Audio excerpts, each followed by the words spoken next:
सम्मानित साथियों, नमो बुद्धाय, जय भीम। एक बार पुनः लेकर हम उपस्थित हो चुके हैं आज का अंबेडकर संदेश। और आज के अंबेडकर संदेश में हम बात करेंगे, बाबा साहब जब तीसरे गोलमेज सम्मेलन में सम्मिलित होने के लिए जा रहे थे लंदन, तो रास्ते में यानी कि स्टीमर पर बैठकर एक पत्र लिखते हैं हरिजन सेवक संघ को, जो अस्पृश्यों के उद्धार के लिए, उत्थान के लिए आंदोलन चला रहे हैं।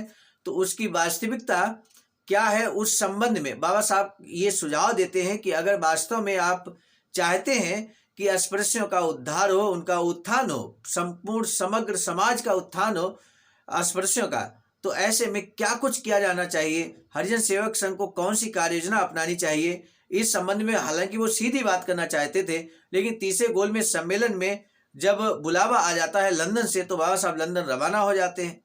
तो उसका सटीक तरीका यही निकालते हैं कि क्यों ना पत्र के माध्यम से अपनी बात को, अपने सुझाव को पहुंचाया जाए।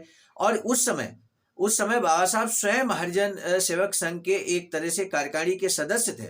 उस सदस्य होने के नाते वो सुझाव रखते हैं, लेकिन सुझाव माना जाता है या नहीं, ये हम अगले अम्बेडकर संदेश में आपको जरूर बताएंगे।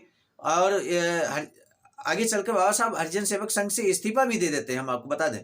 तो ऐसे में आज का अम्बेडकर संदेश बहुत खास होने वाला है, जिसमें हम आपको बताएंगे तीसरा सुझाव। पहला सुझाव जो बाबा साहब ने दिया पिछले अम्बेडकर संदेश में हम बता चुके हैं, नागरिक अधिकारों को प्राप्त करने का आंदोलन होना चाहिए, ये बात बाबा साहब कहते हैं। दूसरा सुझाव बाबा साहब देते हैं कि अवसर की समानता होनी चाहिए, अवसर की समानता होनी चाहिए और इसके लिए आंदोलन करना पड़ेगा। तीसरा जो सुझाव है, जो आज हम आपके समक्ष प्रस्तुत करेंगे, बहुत सारगर्भित अम्बेडकर संदेश है, इसलिए आपसे हमें पूरी उम्मीद है कि आप अंत तक वीडियो को जरूर वॉच करेंगे। लंबा वीडियो होता है, आप अंत तक वॉच नहीं करते, लेकिन शॉर्ट वीडियो तो अंत तक वॉच कर सकते हैं, इतना तो समय जरूर निकाल ही लेंगे।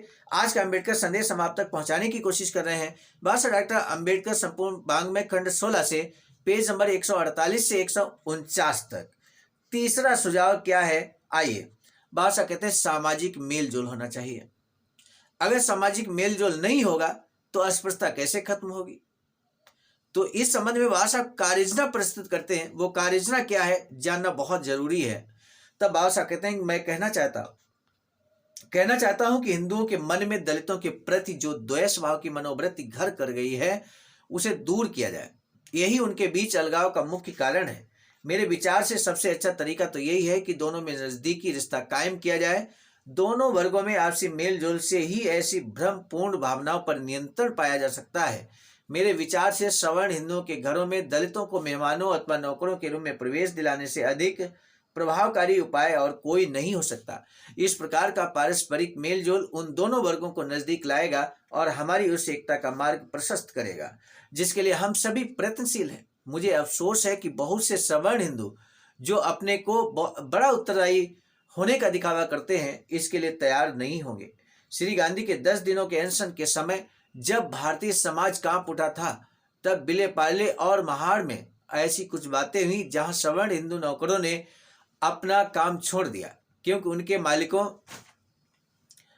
मालिकों ने अस्पृश्यों के साथ भाईचारे का बर्ताव कर अस्पृश्यता के पुराने नियमों को तोड़ दिया था। मुझे आशा थी कि वे मालिक उनके स्थानों पर अस्पृश्यों को नौकरी देकर हड़ताल समाप्त कर गलती करने वाले लोगों को पाठ सिखाएंगे। ऐसा करने की अपेक्षा उन्होंने रूढ़िवादियों के सामने हथियार डाल दिए और उन्हें पहले से अधिक मजबूत कर दिया। मैं नहीं समझता कि दलित वर्गों के ऐसे अवसरवादी मित्र कहाँ तक उनके सहायक सिद्ध होंगे। जब लोग मुसीबत में होते हैं तो उन्हें केवल इतना तो संतोष होता है, कुछ लोग हैं जो उनसे हमदर्दी रखते हैं।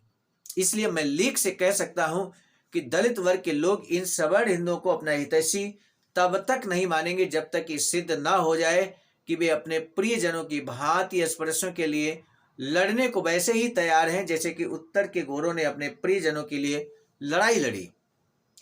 जब दक्षिणी के गोरों ने निग्रो की मुक्ति के लिए कमर कस के लड़ाई लड़ी थी।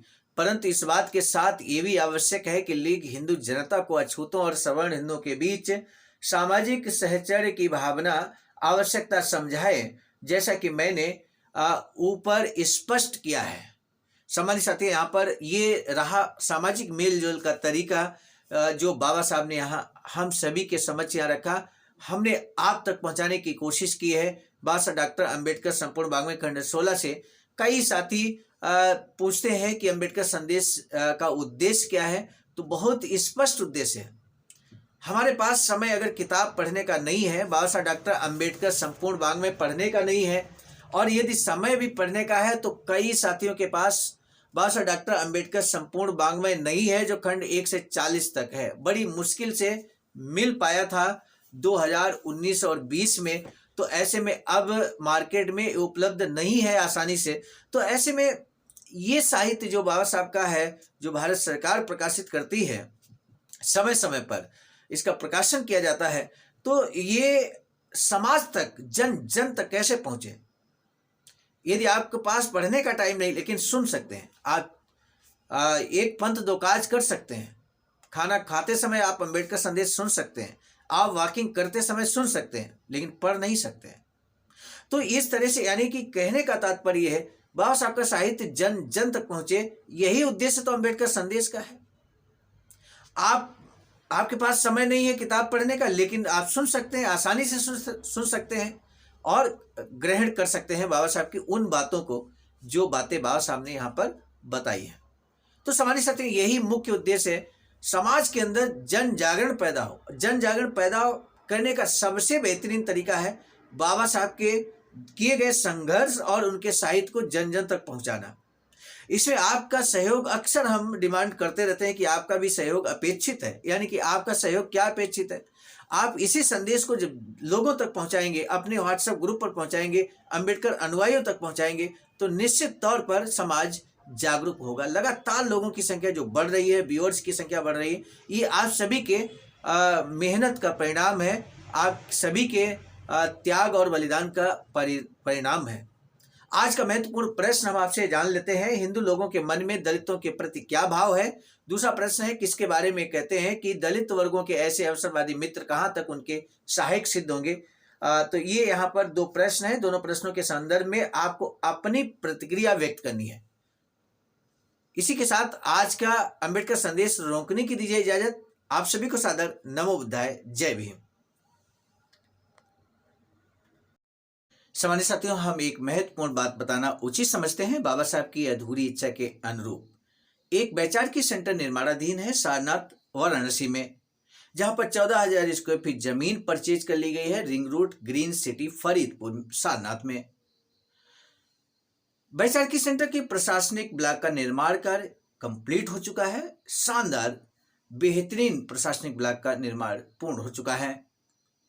आगे अब मुख्य भवन को बनाने की बारी हम सबकी है, और इस हेतु आप दिए गए अकाउंट नंबर पर अपना अमूल्य योगदान कर सकते हैं।